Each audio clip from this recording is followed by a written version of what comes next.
విష్ణుపాదం నుంచి దగ్గర ద్వారా ఇంకొక 5 నుంచి 10 కిలోమీటర్ల దగ్గర 6-7 గంటలు నడిస్తే అక్కడి బ్రహ్మకమలాలు కనపడతాయంట. మనం విష్ణుపాదానికి చేరుకున్నాం. ఇక అఖండ జ్యోతి విష్ణుపాదం శ్రీమన్నారాయణుడు మొట్టమొదటిగా భూమి మీద వేసిన పాదం ఇది విష్ణుపాదం. హిందూ శాస్త్రాల్లో భగవంతుని పాదస్పర్శ ఉన్న ప్రదేశం అత్యంత పవిత్రంగా చెప్పబడినది. గంగా నది విష్ణుపాదం నుంచి ఉద్భవించినదని భావన. యాత్రికులు పాదాలను తాకడం శరణాగతి సంకేతం. అందుకే ఈ పాదముద్రలో ఉన్న ప్రదేశం మోక్షానికి దారి చూపే స్థలంగా భావిస్తారు. ఇది మనం గుడి వెనక నుంచి గుడికి వైపు మనం నిల్చుంటే ఎడం వైపు నుంచి ఒక దారి పైకి ఉంటుంది. ఆ పైకి ఆ దారి ఉంటుంది. ఆ పైకి అలా నడుచుకుంటూ వెళ్తే ఆ దగ్గర గంటన్నర సమయం పడుతుంది.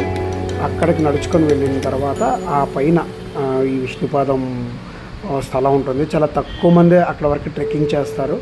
సమయం ఉన్నవాళ్ళు మాత్రం ఇంకా పైకి ట్రెక్కింగ్ చేసుకొని వెళ్తారు అని అంటారు. కానీ పైకి వెళ్తున్నప్పుడు కంపల్సరీగా వాటర్ బాటిల్ తీసుకెళ్తే మంచిది. దారిలో మనకి ఏమీ దొరకవు. ట్రెక్ స్టార్ట్ అవుతున్న కొంచెం దూరంలోనే టీ షాప్ ఉంటుంది, అక్కడితో అది ఆగిపోతుంది. కాబట్టి బద్రీనాథ్ చేరిన వారు ఈ విష్ణుపాదాన్ని కూడా దర్శించుకుంటారని కోరుకుంటున్నాను. ఎందుకంటే నారాయణ హోలీ ఫుట్ అని అక్కడ ఫైనలీ వి రీచ్డ్ ఇదే నారాయణ హోలీ ఫుట్. శ్రీమన్నారాయణుడి యొక్క పాదం ఇక్కడే ఉంది. హర హర జై శ్రీమన్నారాయణ, జై శ్రీమన్నారాయణ, జై శ్రీమన్నారాయణ. వసుదేవసుతం దేవం కంసచాం దేవకీ పరమం కృష్ణం నారాయణ.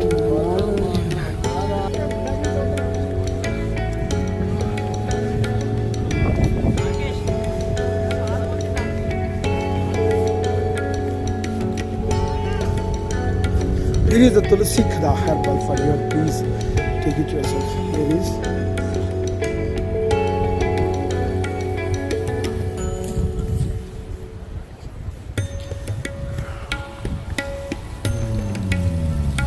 వీటికి బ్రహ్మకమలాలు వస్తాయి.